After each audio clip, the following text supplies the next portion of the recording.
Ділдар Мамырбаева. Қош бол балалық. Олар үшеу. Кәрім, Бөкен және Мұрат. Кәрім топ-томпақ, қызыл шырайлы, темір терсекке үйір. Екі сөзінің бірі мәссағанмен басталады. Бөкен сидиған арық, кітап оқиды, зерек. Ал Мұрат жөнінде сөз бөлек. Мұраттың әкесі жоқ. Анығын айтқанда әкесі бар, тірі. Бірақ ол қазір шешесінің айтуынша басқа жерде, басқа балаларға әке болып жүр. Демек, түтіні басқа. Әкесі әке болып бірде-бір рет іздеп келмепті. Өз баласын сағынбайтын да адамдар болады екен. Шешесінің де мінезі қырсық. Әкесінің аталса ақ жыны қозып шыға келеді. Сондықтан Мұрат өзі іштей ойланатыны болмаса, әкесі жайлы сұрап, шешесінің мазасын алып, жынына тигісі келмейді. Үшеуі биыл 7-ші класқа өткен. Кәрімнің ғана оқуы орталау, ал Бөкен мен Мұрат ылғи мақталып жүреді. Ауыл Шайтантөбе деп аталатын жотаның теріскей тұсында шаңытып жатады. Сол ауылдың алыс шетінде мыжырайған тоқал там бар. Онда Жусанбай деген шал кемпір екеуі тұрады. Бірде сол тоқал тамды нұқсап көрсеткенде Бөкеннің әжесінен: «Әже, Жусанбай атам ауылдың ішіне неге көшпей отыр? Оны жұрт шайтан шалған дейді ғой, сол рас па?» деп сұрағанда: «Қарағым, несін айтасың? Бұл күрсінген әжесі. Көп шайнаған шайдан көшсін. Ілгеріде 3 бірдей баласын сол үйден соғыстыққа аттандыра салмады ма? Құдай-ау десеңші, тым болмаса біреуі қайтпады ғой солардың. Қарашықтарының кіндік қаны тамған жерді қалай қисын? Шалды, шайтан шалды деген сөз. Қонысы Шайтантөбеге жақын жатқан соң жұрт айта береді де. Осыдан 2 ай бұрын Жусанбай шал дүниеден қайтты. Бір ғажабы, қарт қаза болған күні кешкісін кемпірі де көз жұмды. Ауырмай сыздамай шалының соңынан жүрді де кетті. Жарықтықтар тіршілігінде тірі жанға тіс жарып сыр ашпаған жандар еді. Сол бүркеген күйлері кете берді. Олар ажал азабында сүйекке түскен топырақ зілінде тең көтеруге келіскендей. Қарттардан қалған жалғыз белгі айдалада қалқайған тоқал тамғана. Оның өзі мүжіліп, әні-мінеде құлауға шақ тұр. Азын-аулақ мал-мүлкі жерлеумен қырқына жұмсалған. Енді қалғаны еденге төселген 40 жамау ескі киіз ғана. Біраз күннен бері осы күйді әлі 3 бала емденіп жүрген еді. Бүгінде осында бас қосып отыр. «Сендер білесіңдер ме?» деп Бөкен ана екеуін елең еткізді.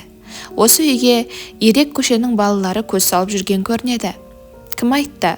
«Өздерінен естідім. Рас па, шесіней?» деп Бөкен сұқ саусағымен кеңірдегін қысты. «Мәссаған, енді не істейміз?» Балалар үнсіз отырып қалды. «Жусанбай аданың түтінін сөндірмейміз, үйді күтімге аламыз» деп келіскен еді. Мына хабар шындыққа айналса, Ирек көшенің балалары бұзық, әсіресе Нұрбай араласса, мына үйдің бір-ақ күнде астан-кестенін шығаратыны сөзсіз. «Ит керек», деді сәлден соң Мұрат. «Оны қайтесің?» «Есік алдына байлап қоямыз. Терезеден түсе алмайды деймісің? Сол да сөз боп па? Үйді айналдыра сым тартамыз да шынжырға шынжыр тағамыз. Мәссаған, мынау дұрыс ақыл. Біздің итті байлайық, қабаған» деді Кәрім. Балалар осыған келісті. Ымырт үйіріле үшеуі тоқал тамға қайта жиналды. Тарғыл төбетті қарауылдыққа қойған. Әлдекімді күтетін тәрізді. Тоқал тамның тұсынан өтсе, қасқа жолдың бойына тесіле қарайды. Шайтантөбеде өлі тыныштық. Тек шам оттары жарқыраған ауыл жақтан 1-2 үрген иттің қаңқылы естіледі. «Мен білсем, бүгін бұл тұстан өтпейді», деді Бөкен күдігін айтып. «Сәл күте тұрайық», деді Мұрат. Сөйтті де шүберекке орап алған бірдемені ортаға тастай салды. «Мә, мынаны бастарыңа байлап алыңдар, қорқынышты болады». Шүберектің орауын жазған Кәрім үндік тауықтың құйрық қауырсындарын көріп: «Мәссаған, мынаны қайдан алдың?» деп таңырқай сұрады. «Хи-хи-хи, үйдің үндіктерінің біреуін ұстап алдым да, ха-ха-ха, құйрық қауырсындарын кесіп алдым» деп күліп, құйрық жағы қушиды да қалды. Ағаң әкіреңдейтін болды ғой енді. Менің жұлғанымды қайдан білсін, ит қуған екен деп ойлайды.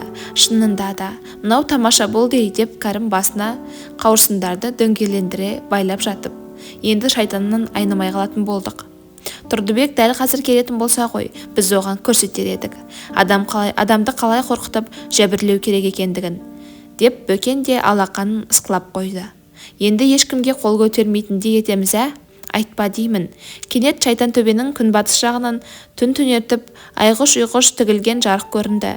Құлаққа еміс-еміс трактор дауысы естілді. Келе жатыр, деді Мұрат әйнегін сынған терезеден сыртқа қарап. Дайындалыңдар, шешініңдер. Мәссаған, қалай? Тыржалаңаш. Пештен күйе алып, бет ауыздарыңа жағыңдар. Міне, мен құсап. Сонда бізді тірі кісідей танымай қалады. Балалар асығыс үсігіс іске кірісті. Пештің күйесін бір-бірінің үсті бастары мен бет ауыздарына аямай жақты. Жылтыраған көздері ғана қалды. Жарық-жұрық күлгенде тістері әппақ болып ағараңдап, расында да жын-періге ұқсап қалады. Алыстан көрінген трактор Тұрдыбектікі болатын. Мына үшеуі бүгін соның жолын тосып отыр. Сайтан төбеге шайтан болып қорқытпақшы. Оның да себебі бар. Тұрдыбек Бөкеннің көршісі. Әдемі әйелі, 2 баласы, сүйегін сүйретіп әрең жүрген шешесі бар. Жұрт Тұрдыбекті жын соққан деп атайды. Өйткені ол үнемі ішіп алады да тракторы мен шайтан төбеге жаққа барып келеді. Сөйтеді де мені жын соқты деп үй ішінің шәк-шәкейін шығарады. Әйелін қуып жүріп сабайды. Мас кезінде тіпті аяушылықты білмейді. Кеше де ішіп келіпті. Әдемі келіншегін тепкінің астына алды дейді. 2 баласы 2 жаққа безіп кеткен. Араға түскен кәрі шешесі бірақ итергенде жалпағықтай ұшқан. Бірақ ауыл адамдары жиналып жын соққанының жынын әзер басты. Келіншегі ағыл-тегіл жылайды келіп. Жаздығым не, дейді байғұс. Оның орнында басқа біреу болса, баяғыда төркініне тайып тұратын еді. Ал мұның таяққа ет үйреніп кеткен бе, әлде маскүнемдікке салынған Тұрдыбекті шынымен қимай ма, әйтеуір бұл үйден кеткісі жоқ. Осы оқиғаны Бекен мен Мұрат көзімен көрген еді. Әдемі келіншекті бас көзге қарамай тепкілегенде жандары түршігіп, ет бауырлары елжіреп кетті. Бақыраған Тұрдыбектің басынан бақанмен бірақ ұрып жыққылары келді. Бірақ оған жолау қайда? Сосын қайда Кәрімнің үйіне қарай тұра жүгірген болатын. Болған оқиғаны оған жыламсырап отырып жеткізді. Мұндай әкең болғанша, деп барып тілін тістей қойды Бөкен. Мұраттың онсыз да сыздап отырған жүрегі қозып кетті ме, оның көзіне мөлт етіп жас үйірілді. Тұрдыбекті ұрайық, деді сосын Кәрім. Қалай? Жабылып. Әліміз жетпейді ғой. Әйтпесе, жоқ, деді Мұрат бір түрлі қатуланып. Біз оны ұрмай-ақ жылатамыз. Мәссаған, қайтып. Кәдімгідей, ол күнде кешкісін шайтан төбедегі тоқал тамның тұсынан өтпей ме? Оны сол жерден тосып алып, шайтан болып қорқытамыз дейсің ғой сонда, деп Бөкен Мұраттың ойынына түскендей болды. Иә, мәссаған, мынауың дұрыс-ей. Әлгі қарбалас дайындық осыдан туған ой еді. Қазір былай істейік, деді Кәрім асыға сөйлеп. Трактордың жарғын кес-кестеп, ерсілі-қарсылы жүгірейік. Сонан соң мен трактордың артындағы соқа тіркейтін теміріне жармасамын да терезені соққылаймын. Ал сен, Бөкен, тарғыл төбетті соңынан ертіп, тракторды шырайын алып жүгіре бер. Мен қиқуға басамын, деп Мұрат та жанып кетті. Неше түрлі дыбысқа салып, бәлемнің бір есін шығарайық. Дұрыс, бірақ абайлаңдар, деді Кәрім. Тұрдыбек жынды трактормен таптап кетпесін. Ал дайынбысыңдар? Дайынбыз. Бұл кезде тракторда аяңдап жалғыз үйге келіп қалды еді. Тұрдыбек қайдан ішкенін кім біліпті, тағы да қызу, 2 көзі қанталап кеткен. Алдына тесіле қарап, әлдекімге қыжырына қайнап, тісін шықыр-шықыр шайқайды. Әне, анау көрінген Жусанбай шалдың жұрты. Шалды шайтан екейді деуші еді. Сол рас болды ма? Кемпірі екеуі бір-ақ күнде капут болды ғой, деп ойлады ол. Осылай ойлады да, ойлағаны сол еді. Жарықты кесе көлденген 3 құбыжық жүгіріп өтті. Тұрдыбектің жүрегі су ете қалды. Көзін уқалап жіберіп, алдына қайта қарады да, әлгі 3 құбыжықты ербең-ербең етіп, енді қарама-қарсы жаққа жүгірді. Көздері атыздай, жарқ-жұрқ етіп жарыққа шағылысады. Тұрдыбектің төбе шашы тік тұрды. Дереу 2 қапталдағы есікті жауып алды. Шайтан, Опырмай-ай, шайтан! Қол-аяғы дірілдеп кетті. Кенет желке тұсындағы терезе сарт-сұрт соғылып, жабайы дыбыс шықты. Бұл байбалам салып жанұшыра ыршып тұрған еді. Маңдайшаға төбесін оңдырмай соғып алды. Ру, ха-ха, ох, әлдекімдер сайқалдап күлетін сияқты, ит болып үретін сияқты. Дүние түгел дүрлігіп кеткендей. Сайтан, шайтан, тұрды бесте ес жоқ. Жан-жағы сақыр-сұқыр, сүйекке толып кеткен тәрізді. Жарықтан тағы бір құбыжық өткенде байқап қалды. Шашы тіптік екен, тыр жалаңаш. Тітреніп кетті. Арқасы жыбырлап, төбе құйқасы шымыршып кетті. Терезе мен төбеден соққылаған шайтан тап қазір кабинаға кіріп алып, қасында отырғандай көрінді. Дауысы шыға ма, шықпай ма, әйтеуір ышқына айқайлай салады. Апа, ойбай, орынша. Әйелінің атын атауы мұң екен. Әжесі айтқан бір ақыл санасына сап етті. Тілі күрмеліп дір-дір етіп, піссімілі деп 3 рет қайталады. Осылай десе, сайтан үркіместі ма? Бірақ үріккен біреу жоқ. Қайта 3-еуі 4 аяқты танадай тағы біреуі қосылды. Арс-арс етеді. Көрмегенім осы ит шайтан болады екен-ау. Мені жын соққан деп кеудемді қағатын еді. Ал ендіше сұрағаныңды берді Құдай. Трактордың артында тұрған құбыжық енді есікке жармасты. Ашпа ойы бар секілді. Кабинаға кірсе мұны қылқындырмақ қой. Бұрылып қарауға жүрек қайда. Газды баса түсіп, сол жақ рычагты қатты тартқан күйі ұстап қалды. Құбыжық секіріп түскендей болды. Трактор бір орнынан шыр көбелек айнала берді. 1-2 мәрте қалт-құлт етіп аударылып қала жаздады. Ышқынған мотор үні жер жарды. Сосын Тұрдыбек қасқа жолдан бағытын тайдырып, тақал тамды бетке алды. Тамның тұсында жалғыз өскен тал бар еді. Әлде қашан қорап, қорқан қасы қалған. Трактор ақырып барып соған соғылды. Кәрі ағаш шытырлап, ербеген 2 бұтағымен жер тірей құлады. Тұрдыбек оған қарағанда жоқ. Тракторын барылдатып, ауылға төтесінен тартып бара жатты. Күлкіге қарық болған үшеуі құлаған ағашты көріп, соған қарай құстай ұшты. Алғашында олар тоқал тамды құлататын шығар деп зәрелер қалмаған. Жоқ. Әбүйір болғанда Тұрдыбек қураған ағашты қақты. Кәрі ағаштың тамыры қос құлаш жердің топырағын қопарып, сыртқа шығарып тастапты. Бұтақтары шашылып жатыр. Мәссаған. Тамырын қопарып кетіпті, деді бірінші болып Кәрім. Мұрат әлі күлкісін тие алмай жүр. Бәлемді әбден састырдық. Терезеден көрдім. Ха-ха-ха, бүрісіп қалыпты. 2 қолында 2 күліш, хи-хи-хи. Ай, шегім-ай, қатырдық. Енді ешкімге тиіспейді, деді қосыла күлген Бөкен. Қол көтермек түгілі, ендігі жүктің астында тығылып отырған шығар. Ха-ха-ха. Мәссаған, мынау немене, деді кенеттен ойлаған жердің астына үңіліп жүрген Бөкен. Қолында әлде бір сырықтай зат бар. Ол не? Кәні? Міне, мәссаған, мынау қылыш қой, қылыш. Міне мынау сабы, мынау қынабы.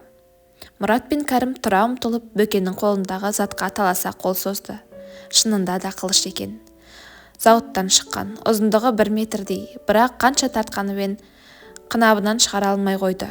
Тот басып қалыпты, деді Бөкен. Тот басса жермайға салу керек. Тоқтай тұрыңдаршы, деді Кәрім жерге қарап. Тағы бір қарайықшы, бәлкім басқа бірдеңе табылып қалар. Үшеуі қараңғыда 4 тағаттап жүріп жер сипалап бастады. Қолдарына іліккен нәрсені көздеріне тақап барлай қарады. Осы сәт Кәрім баж ете қалды. Қолына әлдене іліккен тәрізді еді. Онысын көзіне тақай беріп, анадай жерге лақтырып жіберді. Не болды? Кәрім сөзге келген жоқ, безіп барады. Соңынан біреуі лесті. Тоқал тамға лезде ақ жетті. Кәрімнің көзі алақ-жұлақ етті. Қатты қорқса керек, аптығып сөйлей алар емес. Не болды? Ана жақта, жаңағы жерде бас адамның бас сүйегі жатыр. Екеуінің де денесінен тоқ жүріп өткендей болды. Кәрім қолындағы қылышқа қорқа қарады. Қолыма ұстап тұрғанмын, кездейсоқ адамның сүйегі болып жүрмесін деген суық ойдан шошып қалса керек. Ауылға кетейікші, деді Кәрім, әлі де қалтырап. Бұл жерде шынымен шайтан бар сияқты. Кетсек кетейік, деді Бөтен де әзер тұрғанын сездіріп. Бірақ мына қылышты қайтеміз? Қылышты маған беріңдер, деді Мұрат. Мен тығып қояйын. қазір ауылға кетеміз. Қалған әңгімені ертең осы жерде келіп шешеміз. Кәрім үйіне жеткенше жүгірді. Арт жағынан ырсылдаған дыбыс естілгенде бақырып жібере жаздады. Жалт қарады. Сөйтсе тарғыл төбет екен. Кет, жоғал деп айқай салып еді, төбет өз жөнімен кетті. Жаздың жайлы түндерінің бірі емес пе, шешесі Кәрімге төсекті далаға салыпты. Алқына дем алған ол шешесіне салып ақ сейсептің астына қойып кетті. Жүрегі дүрс-дүрс соғады. Бас сүйек көз алдынан кетер емес. Кенет дәл қасынан шықыр-шықыр етіп сүйек қажығандай болды. Кәрімнің жаны мұрнының ұшына келіп, көзін жұма қойды. Сол қуып келген ғой деп суық ой сумаң етті. Құлақ салып біраз жатты. Байқатпай ғана көрпенің астынан көз тастап еді, тарғыл төбеті тап қасына жатып алып сүйек мыжып жатыр екен. Түү, атаңа нәлет деп орнынан атып тұрып, итті қаңқ еткізіп бір тепті. Ұйқысы келер емес. Бір сәт ойы манағы қылыштың ойысты мектепте үлгерімі орталау болып, мұғалімдердің солғын қабағына ілінген ол осы қылыштан бір жақсылық күтетін тәрізді.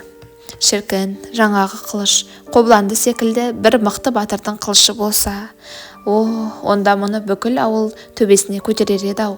90-дық қорытындыда да мұғалімдер, ей Майтасыба, сенбісің? Саған қобланды батырдың қылышын тапқаның үшін ақ жақсы баға қоюға болады. Отыра ғой. Майтасов деп бәйек болар еді. Онда класском сатышта қашанғы сынып үлгерімінен кері тартыласың, қашан жақсы үлгерімге жетесің деп желкесінен зікілдетіп тұрмас еді. Шіркін. Мұндай ойға оранып жатып ұйықтап кетті де, елеусіз түрде түс әлеміне енді. Класта отыр екен, дейді. Барлық балалар мен мұғалімдер мұны қадірлеп, класском сайлапты. Күнделігі толған бестік, сатыштың үлгерімі құрт төмен түскен екен. Бұл соның желкесінде тұрып, қашан үлгеріме жетесің деп сұрайын десе, ол мұның алдын орап, өзіне дүрсе қоя береді. Дауысы тым ащы шығады. Бұған мұғалім мәз боп күледі. Бір ғажабы мұғалім деп тұрғаны өзінің әкесі екен дейді. Оянып кетті. Қараса, тап жанында әкесі қорқылдап күліп тұр. Тура жаңағы түсіндегідей кеңк-кеңк кетеді. Әлгінде түсінде сатыш сияқты еді. Жоқ, шешесі екен. Шешесі бұрқылдап жүр. Күлекеш болып. Қай ошақтың отын жағып, күлін шығарып келдің. Ол кісі қатты ашуланғанда, болмаса бұлқан-талқан ашуланбаушы еді. Күнімен ойын, түнімен ойын, ойынның осылғыр. Кәшағар болғанмен саумыстың өзің, кеше ғана жуған мына ақ сепсен не болды, қу шешек. Кәрім түкке түсінбеді. Кешеғары несі, әкесі неге шешесі неге ұрсады. Әшейінде өзімен өзі отыратын әжесі де бетінің әжімдерін қыртыс-қыртыс қылып, аузында қалған екі тісі ақсиып мәз болып отыр. Есіне түсті. Кеше шайтан болғанда тоқал тамдағы пейіштің күйесін бет-аузына аямай жаққан еді. Түнде келгенде сол күйінде жата келмепті ғой. Қорқып жүріп жуынуды да ұмытқанын қарашы, масқара. Асты-үстіне салынған ақ сепсен де, жастықтың тысы да қап-қара күйе. Өзі де ыржалақтап қоя берді. Мұны көрген шешесі одан ары күйіп пісіп, неменеңе жетісіп күлесің ей, бетім-ау, енді қайттым. Мынаны қарашы, көрпе төсектің сау тамтығы қалмапты. Әй, құрғыр, тұр бұлай, көз тиіп әл жатыр ғой тіпті. Қай жақта күлаунадың? Шешесі әлі де ұрса берер ме еді, қайтер еді, егер көрші Жәміш апа келіп қалмаса. Бұл өзі әңгімешіл кісі, сондықтан жұрт оны радио апа деп атап кеткен. Қайтадан естігенін, кімнен естігенін, әйтеуір ауылдағы жаңалықтың барлығын осы кісі біліп отырады. Әй, Күлжан, таң атпай айқайлап не көрінді сонша? Сол жағыңмен тұрғанбысың? Әлде сені де шайтан шалып кетті ме? Ха-ха-ха. Шайтан деген сөзді естігенде Кәрімнің құлағы елең ете қалды. Жәміштің бекерге сөйлемейтіні белгілі. Бірдеңе білген ғой. Сендер естіңдер ме? Деп радио апа самауырдың орындығына сексеуіл шоғып салып жүрген Кәрімнің шешесінің жеңінен тартып, түнде шайтан төбеге Тұрдыбекке 3 шайтан шабуыл жасапты. Шаштары тіп-тік, құбыжық дейді. Біресе адам, біресе төбет болып көрінеді дейді. Тұрдыбек ес-түссіз үйге келіп, апасы мен әйелінің аяғына жығылыпты. Апатай, қарғысыңды қайтып ал, бұдан былай араққа аузымды алмаймын, ант етемін деп кешірім сұрапты. Қойшы әрі, деп Кәрімнің шешесі, сенің кіремейді. Сізде айтады екенсіз, қазіргі заманда қандай шайтан? Ибай-ау, сөзіңе болайын, шайтан заман талғайды екен. Қой сонда, нанбасаң әне, ана Тұрдыбектің үйіне қарай қой. Әне, анау самаурынды көтеріп бара жатқан Тұрдыбектің тап өзі. Бұрын оның шай қойғанын көріп пе едің? Мына хабарды тезірек Бөкен мен Мұратқа жеткізу керек. Сондықтан ол жуынып болған соң бірер кесе айранды сіміріп алды да, ақырын жылыстап бара жатыр еді, шешесі байқап қалды. Әй, көк соққан, сен тағы да жоғалғалы бармысың? Енді кімнің ошағын тазалағалы баратсың? Уф, саған айтып едім ғой. Айтпады не? Бүгіннен бастап үйде жат. Көрдің бе? Шайтан төбеде шайтан бар екен. Бұзықтарды бұғаулайды екен. Сен көк соққанды түнде жатқан жерінен көтеріп әкетсе де сезбейсің. Әлімжан, есегіңді суара ғой, деп осы кезде әкесі сөзге араласты. Кешелі бері су ішкен жоқ. Әп бәрекелді. Осы әкем маладес, өзіме татқан, деп ойлады Кәрім. Қуанып кетіп, мамамның тұзағынан босатады да отырады. Есегіне жайдақ міне салған Кәрім шарбақты айнала беріп, шайтан төбеге тұра қашты. Жауыр есегін желбіретіп жеткенде, Бөкен мен Мұраттың соңында отырғанын көрді. Осында түнеп шыққан ба дерсің, қылышты қынабынан суырып қойыпты. Сырты тоттағанымен қылыштың жүзі жарқ-жұрқ етеді. Екі-үш тұсы мұқалған сияқты. Кәрім қылышты қолына алып, айналдыра қарай бастады. Салмақты екен. Қобланды батыр мұндай қылышты қайтсын. Түндегі ойының быт-шыт шыққанына ренжіп те қалды. Деді қырық құрақ шалқалай жатқан Кәрім орнынан атып тұрып, түндегі бас сүйекті барып көрейікші. Давай, кеттік. Үшеуі де ұшып түрегелді. Сосын Мұрат пен Бөкен есіктен, Кәрім терезеден шығып, қара тал жаққа қарай тұра жүгірді. Кәрі тал сол төңкеген күйі жатыр екен. Соның түбін айналып біраз жүріп іздеді. Сүйек жоқ. Ит тістеп кеткеннен сау ма, деді Кәрім. Түнде иттің сүйек мұжып жатқанын есіне түсіп, қойшай, қу сүйекті ит не қылсын? Кім біледі? Түнде біздің төбет бірдеңені қажап жатыр еді. Мәссаған, ананы қараңдар. Мұраттың даусы бір түрлі қырылып шықты. Не сыбыр емес, не дауыстап айтқан емес, түсініксіздеу естілді. Екеуі ол нұсқаған жаққа жалт қарап еді. 10 қадамдай жердегі шашылып бұдақтар арасында әппақ боп қуарған адамның бас сүйегі бұларға қарап жатыр екен. Ақсиған тістері қаладай, екі көздері орнынан ойық, үңірейіп тұр. Мұрнының орнына да бір түрлі сес көрінетін көрсетіп, айбат шегіп жатқандай. Үшеуі бір-біріне тығыла түсті. Бөкен түнде мына бәлені қолмен ұстағаны есіне түскенде тіпті тітіркеніп кетті. Балалар мұндай бас сүйекті бұрын мектептен көрген. Олар мұндай сұсты емес еді. Сонда да болса Мұрат бір басып, екі басып сүйекке жақындады. Соңынан Кәрім жүгірді. Бөкен тырп етпей тұрғаны, сосын жалғыз қалған одан да қауіпті екенін білді ме, ақырын жылжи бастады. Екеуі соңынан ілескен соң Мұрат батылданып кетті. Еңсие беріп сүйекті қолына алды. Сол сәт көзінің қуысына тығылған тысылдап бір қара қоңыз шыға келмесі бар ма? Мұрат бақырып жіберді. Кәрім мен Бөкен топырақтап безіп кетті. Қара қоңыз тызылдаған күйі жорғалап жайына кетті. Көздің қуысынан шыққан анық қара қоңыз екеніне көзі жеткен соң Мұраттың жүрегі орнына түсті. Ей, бері келіңдер, шақырды. Құлақтарын қамшылап анадай жерге тұрған екеуі. Қорықпаңдар, кәдімгі қоңыз ғой. Кәрім мен Бөкен қайтып келді. Бірақ сүйекке жақындауға жүректері дауламай тұр. Мұрат қарап тұрғаннан түк шықпасын білген соң, не де болса деп бас сүйекті қайта қолына алды. Мә, деді Мұрат. Сүйекті біраз айналдырып қараған соң Бөкенге. Дәнеңесі де жоқ, кәдімгі сүйек. Қорқамын. Қорықпа, міне көрдің бе, деп Мұрат сұқ саусағын қос көзінің қуысына жүгіртті. Бөкеннің де еті үйрене бастаған секілді. Қолын соза бергенде Мұраттың басына бір құлақ сап ете қалғаны. Ол Бөкен сүйекті қолын алғанда баж ете қап, бүйірінен түртіп қалып еді. Анау ойбайлап тұра қашты. Қашып бара жатса да қолындағы бас сүйекті тастар емес. Екі қолымен қатты қысып ұстап алыпты. Мұрат пен Кәрім екеуі екі жерде ішін басып, ішек сілелері қатып жатыр. Бөкен сонадай жерге ұзап барып қайта оралды. «Өй, тыртиған пәле, неменеге күлесіңдер ей, өліп қалсам қайтесіңдер?» деп аз кем тұрды да өзі де күліп жіберді. Енді үшеуі де бас сүйекті батыл ұстады. «Мына басты мен танып тұрмын, бұлай танитын сияқтымын», деді де бір кезде Мұрат. Кәрім мен Бөкен қу сүйекті таныған оған таңырқай қарады. «Көзінен таныдың ба? Бәсе, мұрны саған тартқан екен», деп тағы да күлді. Мұрат та тартынар емес. «Жоға, ой сендер де күлкіге айналдырмасаңдаршы», деп шыж-бұж болды. «Менің әжем айтып отыратын, түп нағашыңның батыр болған. Сол кеңес өкіметі алғаш орнаған кезде біраз қасарлық көрсетіпті.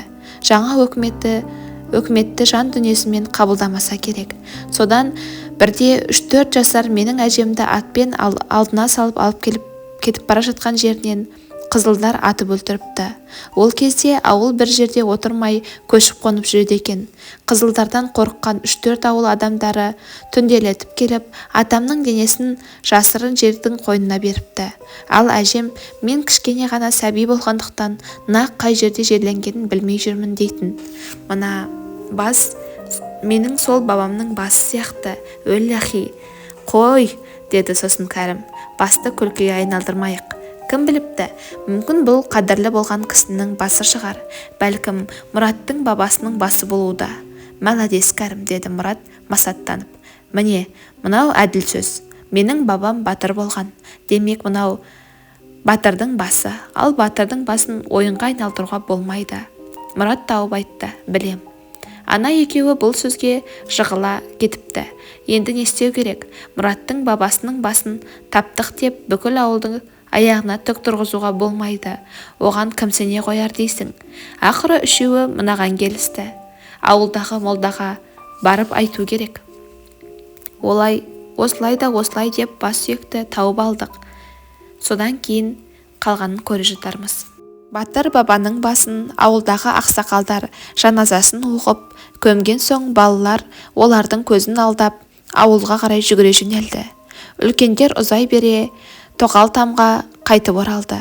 Әлгіндегі қызыл қимылдан кейін және біраз жүгірген соң танаулылар пыс-пыс етіп әрең отырып демалды. Күн шыжып тұр.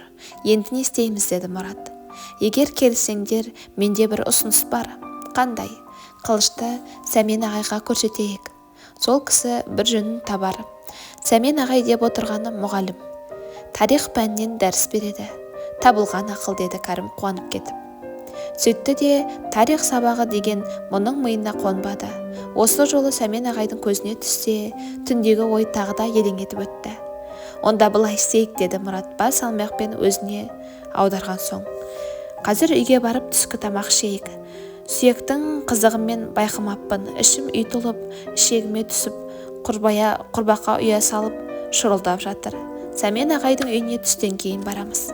Қылышты мен алып барайыншы, деді Кәрім тақ ете қалып. Жарайды, деді Мұрат. Оның түк ойын түсіне қойып. Бірақ жақсылап қарап ал. Көшеде кездескендердің бірі алып қойып жүрмесін. Сонан соң бұдан былай бір-бірімізден сыр жасырмайтын шын мәніндегі достар болса қайтеді? Ал мына қылыш пен сүйек жөнінде әзірге ешкімге ештеңе айтпағанымыз да дұрыс сияқты. Мәссаған. Сонда қалай? Бір-бірімізге не ойласақ, соның бәрін айта береміз бе? Мысалы, Бөкен Оразкүлді, Мұрат Күлпәнді жақсы көреді дегендей, соның бәрін айтып отырамыз ба? Өзінің кімді ойлайтынын бүгіп қалды. Жоға, ең маңызды деген мәселені жасырмауымыз керек. Ал басқаларға жымпи аузын құм құй, деді Кәрім лепіріп. Үшеуі қол алысып, сосын төс түйістірді. Мұрат дәліздегі шешілген аяқ киімдерді көргенде қуанып кетті. Үйге қонақ келген тәрізді. Қаңғырып қайда жүрсің? Деп арс ете қалып қарсы алатын нағашы ағасының ала көзінен құтылатын болды. Келген кісілер нағашыларының алыстан қосылатын ағайындары екен. Бір қызығы мұны да бәрі танитын болып шықты. Ал бұл оларды жынға тани қоймады.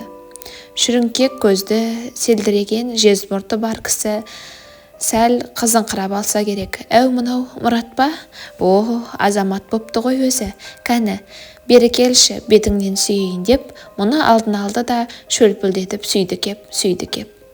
Оның оң жағында отырған қатқан қара келіншекте қалсар емес, бас қасып сүйіп жатыр.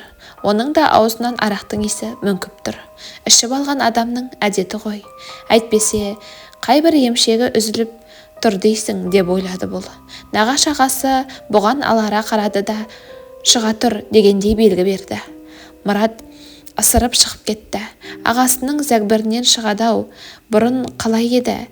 Әуелдегі күндерде тап мынадай тасбауыр еместі. Әкесі басқа елге кеткен соң шешесінің барар жер басар тауы болмай қалған осы ағасыныкіне нәрестесін көтеріп келген еді. Аға жеңгесі оны қуана қарсы алды. Өйткені олар отасқандарына 10 жылдан асса да бала көрмеген-тін. Сәбиге салған жерден жата жеп жабыссын. Сен жассың ғой, баланы біздің бауырымызға сал, деп екеуі екі жақтан Үрләйдің басын айналдырсын. Үрләй не десін? Табан тіреп келген жалғыз туысы осы болғасын айтқанынан шыға алмаған. 1 жасар Мұраттың аға жеңгесінің бауырына салған. Ерлі-зайыптылар содан бастап ертелі кеш Мұраттың ермек етті. Аст үстіне түсіп бәйек болып жүрді. Арада 3 жыл өткен соң жас иіске деген мейірім тас құрсақты жібітті ме, әйтеуір жеңгесі шекесі торсықтай ұл тапты. 2 жылдан кейін 2 егіз қыз дүниеге келді. Содан соң нағашы ағасының кеудесіне кесір ұялай бастаған. Мұратқа бұрынғыдай елпілдемей, бөлектемейтін де болды. Мұрат ауызғы бөлмеге отырып, қарнын тойдырған соң ойнаған болып сытылып бара жатыр еді, ағасының шыға келмесі бар ма? Қайда жүрсің ей, қаңғырып деп зіркеде қалды. Ана қара сиырды қаталатып өлтірмексің бе? Әлде оған да мен жүгірейін бе, а? Балаларды алдап әкеп, ана ағаштарды аралатып тастамайсың ба? Қаншама күн болды? Желкеңді үзіп, сирағыңды сындыратын жүгермексің ғой. Ол қораға барып, қара сиырдың астын тазалады. Сыңар мүйіз сиыр шынымен ақ қаталап қалыпты. 3,5 шелек су ішті. Қай жағына кетіп жатқанын кім білсін. Сосын кеше ғана шарыққа салған баланы балтаны алып ағаш жаруға кірісті. Анда-санда үйге қарап қояды. Ағасы темекісінің түтінін бұрқ-бұрқ еткізіп есік алдында тұр. Бағанағы жез мұрт қасында. Әлден уақыттан кейін ағасы қонақтарын ертіп үйге кірді. Енді 2-3 сағатсыз шықпайды.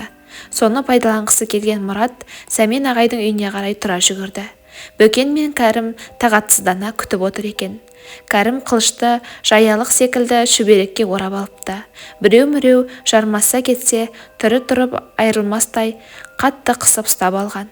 Әншейінде мұғайлым атаулыдан қашқақтап, алға басқан аяғы кері кететін еді. Сәмен ағайдың есігін бірінші болып сол қақты. «Кто там?» Арғы жақтан сызылған қыздың даусы естілді. Кәрім сыртқа қарай серпілді. «Орыс қой». Есік жайлап ашылып, іштен шашы желке тұсына қиылған қара торы қыз шыға келді. Өзі шалбарланып алыпты. Балаларға таңырқай қарап тұр. «Кого вам?» деп сұрады. Кәрімде үн жоқ. Бөкен де жанарын тайдыра берді. Мұрат сүйкімді қызға сұқтана қарап, состиып тұрып қалған. Үшеуінен үн шықпағанын білген соң қара торы қыз қайтадан ішке кіріп кетті. Сәмен ағайдың мұндай қызы жоқ еді ғой, деп Кәрім. Қонақ шығар, өзін орыс екен десем, қазақ сияқты, деп Бөкен долбар жасады. Қазақша білмеуіне қарағанда қаладан келген ау шамасы. Мұрат үн-түнсіз тұр. Қара торы қыз шыға келгенде кеудесі шым етіп сасқалақтап қалған болатын. Жүрегі дүрс-дүрс соғып, әлде бір сиқыр арбағандай қатты толқып кетті. Сендер ме едіңдер? Деп біраздан соң Сәмен ағайдың өзі шықты. Сәлеметсіз бе ағай? Балалар неден бастарын білмей қипақтап біраз тұрды. Қыңсылап шыққан Кәрім құтқарды.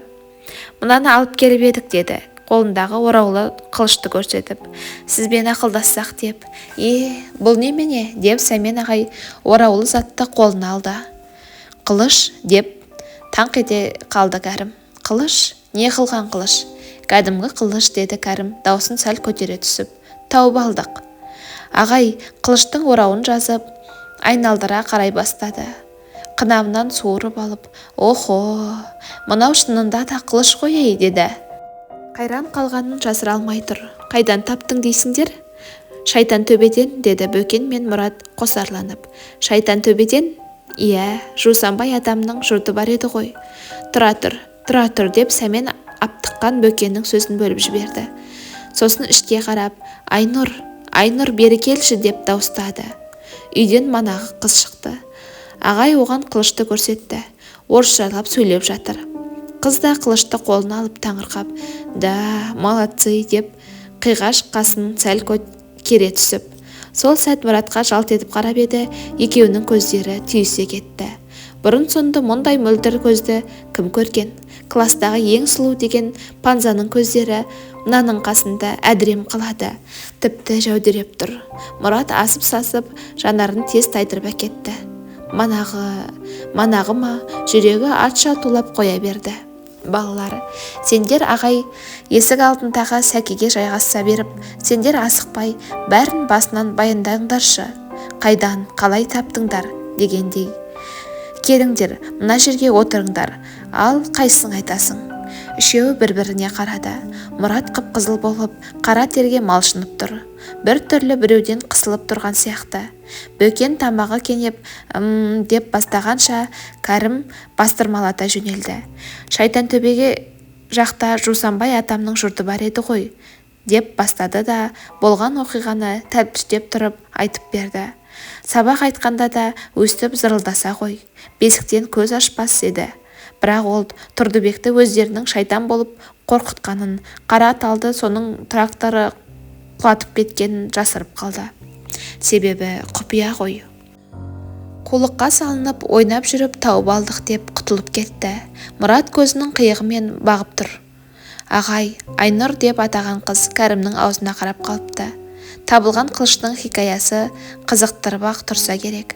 Ағай әскем ойланып тұрды да, біраздан кейін «Жусанбай ақсақалдың жұрты дейсіңдер, деп бір тұрды.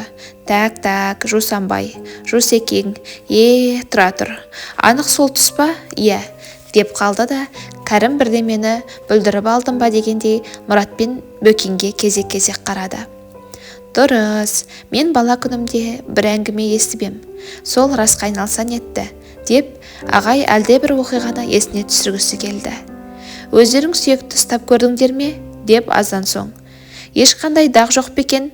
Кәрім мен Бөкен бір-біріне қарады. «Ондайды байқамаған секілді. Шеке тұсында сызат бар болатын», деді әңгімені әр тұсын бір естіп отырған Мұрат міңгірлеп. Сөйтті де қызға көз салды. Ол да бұған қарап тұр екен. Жанарлары тағы да түйісіп қалды. Мұрат қипақтап тағы да төмен қарап кетті. Неткен көз емес, иірімі көп көл тәрізді. «Сызат бар болатын деймісің?» деді ағай қайта сұрады. «Иә, дұрыс. Ендеше тыңдаңдар. Мен сендерге бір қызық әңгіме айтып берейін. Мүмкін мен айтқан болмауы да, бірақ мына қылыш менің есіме бала күнімде әкемнің естіген бір әңгімені түсіріп отыр. Өздерің білетін Жусанбай марқұм», деп бастады ағай хикаясын. «Бұл жаққа кеңес үкіметі орнағаннан кейін бірер жылдан соң келсе керек. Бастапқыда ағайын туыстарымен Қытайға өтпек болады. Бірақ осы тұсқа жеткенде Жусанбай ағайын туыс қара орнынан бөлініп қалады. Атам екенін, туған жерін қиып кете алмаса керек. Ол кезде қылшылдаған жігіт жағы. Сөйтіп осы жердің бір азаматы болып сіңісіп кетеді. Шаңырақ көтеріп отау құрады. Бір күні ауылды ақ гвардияшылар басып алады. Осы төңкеріске кеңес үкіметінің мақсат мұратын насихаттап, жер-жерде ұйым құрып жүрген Шодыр деген комиссар, дұрысы Федор болу керек, қапылыста ақтардың қолына түсіп қалады. Жаудың атаманы қол-аяғы байлаулы комиссардың қасына атын ойнатып келіп, қылышымен салып өтеді. Қансыраған большевиктің Шайтан төбенің қабағын баяғыда қаңсып қалған құдыққа апарып тастайды. Кеш қарая Жусекең әкеме келіпті. «Құрдас, бір шаруа болып тұрғаны», деді ол жұмбақтап. Не айтарыңды сезіп отырмын, деді әкем оның алдынан алып. Шодыр жайы ғой. Иә, жаны әлі шыққан жоқ, обал ғой тіпті. Әкем тілге келместен орнынан атып тұрып киіне бастады. Қайда апарып жасырамыз? Ауыл іші түгел ақтар. Біздің жеркепеге аяқ баспайды. Шайтан төбеде шайтан бар дегенде естігенде шоқынып естері шыққанын көргенмін. Бағана Шодырды апарғанда да алды-арттарына қарамастан безіп кеткен.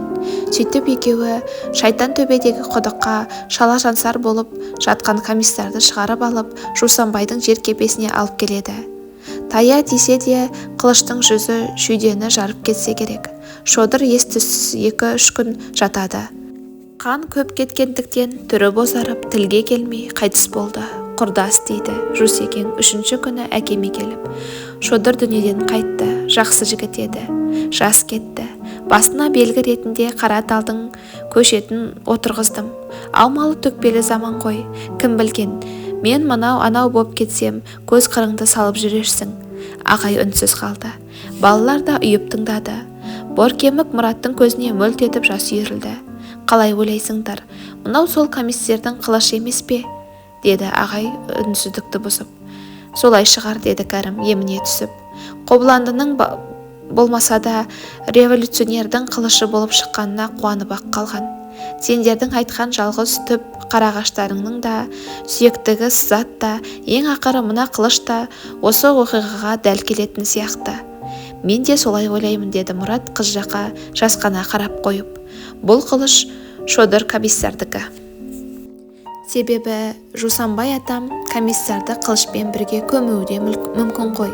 Шынында да, деп Бөкен де қосыла кетті. Өйткені тым жас екен. Немене тым жас екен, деді ағай түсініңкіремей. Бас сүйекті айтам, оны қайдан білдің? Тістері түп-түгел, сақал мұрты жоқ, иегі тап-таза. Мұрат пен Кәрім тырқылдап кеп күлді. Түсінді ме, түсінбеді ме, әйтеуір Айнұр да жымиып отыр. Бір тәуірі Сәмен ағай оған онша мән берген жоқ. Мырс етті де қойды. Оның ойы алысты оратып отыр. Айнұр жымиғанда тіпті әдем болып кетеді екен. Ертегілерде айтылатын айсұлу күнсұлулар осындай-ақ болатын шығар сірә, деп Мұрат күрсініп қойды. Әттең, орысшаға шорқақ. Әйтпесе, әлгіндегі Кәрімнің айтқанын орысшалап берсе, Айнұр да ішек-сілесі қатқанша күлер еді. Әттең. Ал балалар, деп кенет ағай серпіліп кетті. Енді мұны не істемексіңдер? Соны сізден сұрайық деп келген жоқпыз ба, деп пысықсынды Бөкен. Онда дұрыс екен. Так, дұрыс. Мектепте мұражай ашсақ қайтеді? Мәссаған, деді Кәрім жым болып. Бірақ мұражай болу үшін оған көп тарихи дүниелер, экспонаттар керек.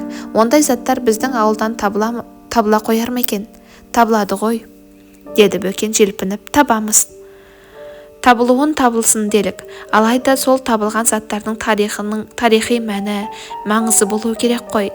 Бізде де ондай деректер бар емес пе, деп Кәрім тыныш тұра алмады. Мәселен, қылыш комиссар Шодырдікі. Оны мұражайға мен деп тапсырамыз. Жақсы, деді ағай. Балалар, сендер бұлай істеңдер онда. Ұрпақтар мұрасы клубын ұйымдастырыңдар. Мына қылыштың иесі туралы дерек іздейік. Кім біледі, біреу болмаса біреу дәлелдеп пікір айтып қалар. Қыркүйекке дейін басқа да тарихи заттарды жинай беріңдер. Қандай заттар жинау керек екенін Айнұрдан сұрап алыңдар. Айтпақшы, мен сендерді таныстырмаппын да ғой, кәні. Танысып қойыңдар. Менің Алматыдағы жиен қарындасым. Қыз Айнұр деп қолын ұсынып еді. Мұрат түсініңкіремей қалды, білем. Бірдеңе сұрап тұрған екен деп қалтасын қармана берді. Бөкен бірдемені сезді ме, жырқ-жырқ күлді. Танысып қойыңдар, деді ағай. Мұраттың қып-қызыл болып қысылғанын жуып шайып. Қол алысып танысасыңдар. Енді Мұрат қолын ұсынды. Мұрат, Айнұрдың алақаны ыстық екен, тіпті от дерсің. Мұраттың денесінен тоқ жүріп өткендей болды. Қыз Кәрім мен Бөкеннің де қолын алып танысты. Ағай, қылышты қайтеміз, деді Кәрім, тершіген тауысын түсіртіп. Әзірше өздеріңде болсын. Басқа оқушы балалар да балаларға да көрсетіп тарихын айтып беріңдер. Ең бастысы қазір барлығында қызықтыру. Ынта ықыласын оятсаңдар өздері-ақ кірісіп кетеді. Ал менің жұмысым бар. Ендігісін өздерің реттей беріңдер деп Сәмен ағай үйге кіріп кетті. Бір-бірімен жөнді тілдесе алмаған балалар да тарай бастады. Мәссаған, комиссардың қылышы екен ғой, деді Мұрат былай шыға бере. Ал сен не деп едің деп Кәрім шап ете қалды.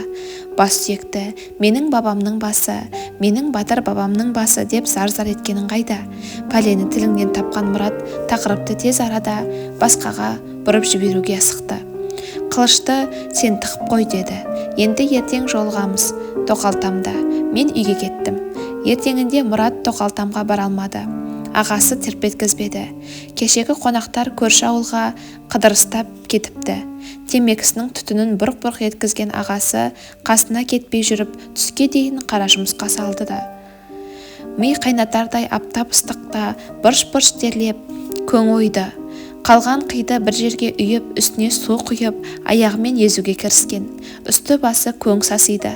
Егілген қиды қалыпқа салып, кірпіш тәрізді етіп құйып бола бергенде жеңгесінің: «Әй, тездетіп дүкенге барып кел, үйде нан таусылып қалыпты, шай дайын боп қап еді», деген дауыс естілді. Ағасы иек қақты. Амал жоқ, бару керек. Жуынайын деп құдыққа беттеп еді. «Әй, саған қарап отырамыз ба? Барып кел. Сонан соң жуынасың ғой», деп шаптықты. Қарсыласуға болмайды. Қолына дәу қара сөмкені алды да дүкенге жөнелді. Дүкен ұзын көшенің бойында. Сәмен ағайдың үйінің тұсынан өте бергенде әлдекім мұның атын атағандай болды. Жалт қарап еді, өз көзіне өзі сенбеді. Бұған қарай қолын бұлғап Айнұр жүгіріп келеді екен. Тоқтау керек пе, не істеу керек? Қидың иісі бұрқырап тұр. Ұят-ай. Аяғы анау тізесіне дейін езілген тезек. Масқара-ай. Айнұр жетіп келді де мұның аяғына көз түсіп шошып кетті. Қып-қызыл болып ұяттан жерге кіре жаздаған Мұрат: «Тезек, қыста отқа жағамыз» дей берді. «Ну ничего», деді қыз Мұраттың қатты қысылып тұрғанын аңдап. «Ты, оказывается, работяга». Мұрат селк ете қалды. Балалармен соғыс ойнағанда тұтқынға түскендерді раб деп, енді сен құлсың деп мазақтайтын еді. Айнұр да сен құл екенсің ғой деп табалап тұрғандай көрінді. «Ты куда?» деді қыз басын қиғаштай бұрып. Өзі құлпырып кетіпті. Дүкенге. Хлеб деп қалды Мұрат абайсызда. За хлебом? Молодец. Родителям помогаешь? Правильно. Үйірсе қыз Мұратты тез баурап алды. Мұраттың да еті үйрене бастады. Білем. Бірдеңелерді айтқан болды. Бірі орысша, бірі қазақша сөйлеп, кейде араластырып жіберіп кеп тұрды. Ымдайды, нұсқайды, әйтеуір бір-біріне түсінгендей боп қалды. Мұрат өмірінде бұлай толқымаған. Дүниенің бар бақыты тап осы сәтке кеп тірелгендей. Айнұрдың үстіндегі үлбіреген көйлегіне кеуде тұста тығылған көбелек белгіге қызыға қарады. Жанарлары түйісіп қалғанда бейне бір шоқ қарып өткендей болды. Қызда баған жылышырай елжіре қарайтын секілді. Осы кезде арт жағына қарағанда Мұраттың денесі дір ете қалды. Анадай жерде адымдай басып ағасы келе жатыр екен. Жай келе жатқан жоқ. Көшені басына көтеріп, әңкіреңдеп, кіжініп келеді. Қолында 2 құлаштай таяғы бар.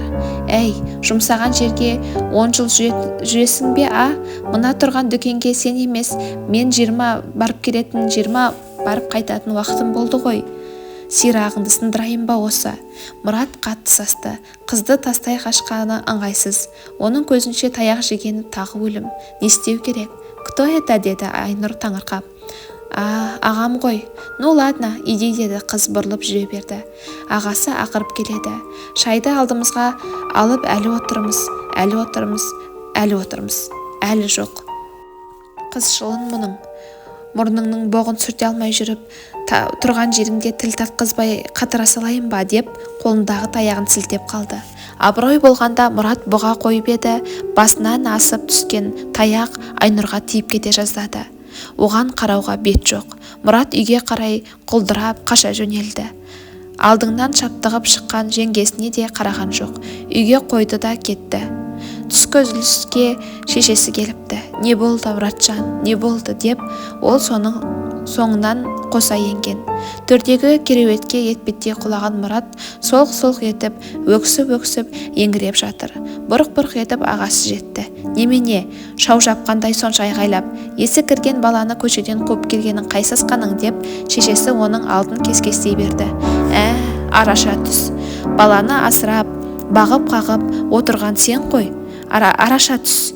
Сол қаңғағандікі дұрыс, біздікі бұрыс деп жеңгесі бетбақтанды. Сол-ақ екен, шешесі де көз жасын көлдетіп қоя берді. Маған десең, бұл жүгірмек жерге кіріп неге кетпейді?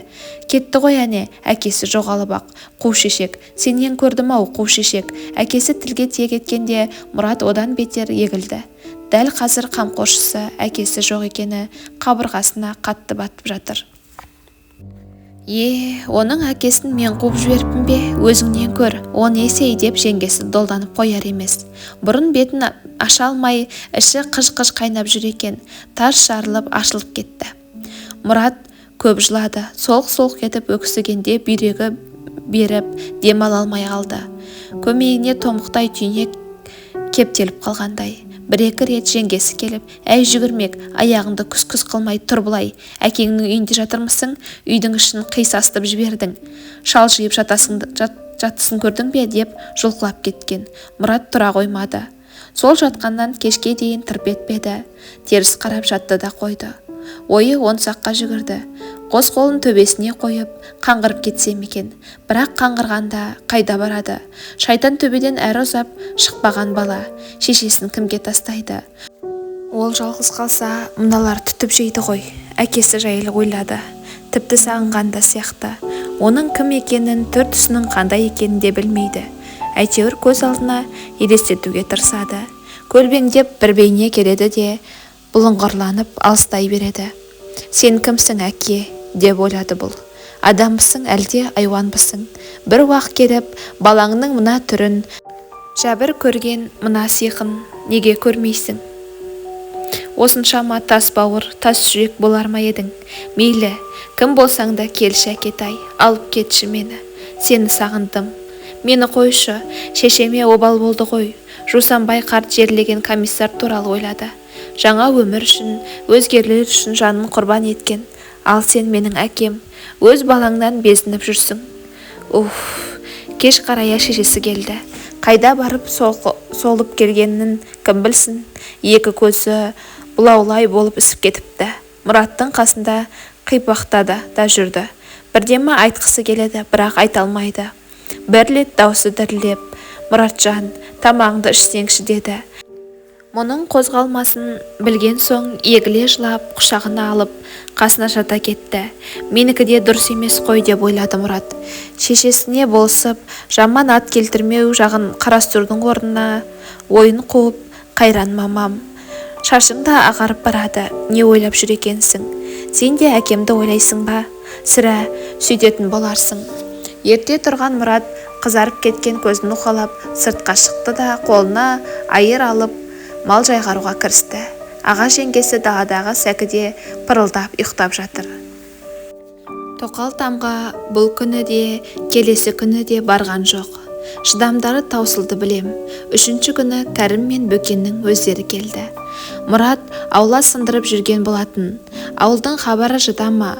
Болған жайтты оларда естісе керек. Әңгімелері қиюласпай біраз тұрды. Мәссаған, ұмытып барады екенмін деді кенет Кәрім. Жаңа Айнұр қалаға қайтқалы жатқан. Мұрат үндемеді. Ендігі кетіп қалғанда шығар. Мана аялдамада автобус тосып тұрған. Саған сәлем айтты. Айтпақшы, саған бер деп адресін тастап кетті. Кәрім Мұратқа бір жапырақ қағаз ұстатты. Кеудесінің түпкі бір бұрышын ащы өксік тырнап өткендей болды. Сонан соң қолындағы сыпырғышты лақтырып жіберіп, шарбақтан асып жүгіріп жөнелді. Ұзын жолдың бойына шығып, көзін көлегейлеп, аямай тұрып, шолып шықты. Шамасы Айнұр кетіп қалған болу керек. Көзіне ешкім шалына қоймады. Қош бол Айнұр. Ілбіп басып шайтан төбеге қарай беттеді. Бағыты тоқалтам. Соны оға қойған Кәрім мен Бөкен мұның соңынан ерді. Достары 2 күннің ішінде тоқалтамды түрлі заттарға толтырып қойыпты. Селебе, пышақ, ер-тоқым, 8 өрім, қамшы, ескі садақ та бар. Ек көшенің балалары біраз зат тауыпты дейді Кәрім мен жаңалықты жеткізуге асығып. Бүгін әкеліп береді. Мұрат басын изеді де сыртқа шығып, әнеу күнгі бас сүйекті жерлеген төмпешікке қарай жүгірді. Екеуі де оған ілесті. Жас топырақ көбіңкіреп қалыпты.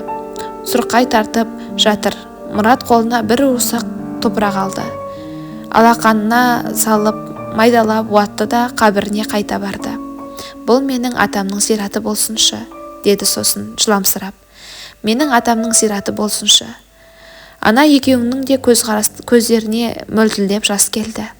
Мен мұны күтімге аламын, деді Мұрат өкси түсіп. Жусанбай атам құсап, қара талдың көшетін отырғызамын. Кәрім мен Бөкен оны құшақтай алды.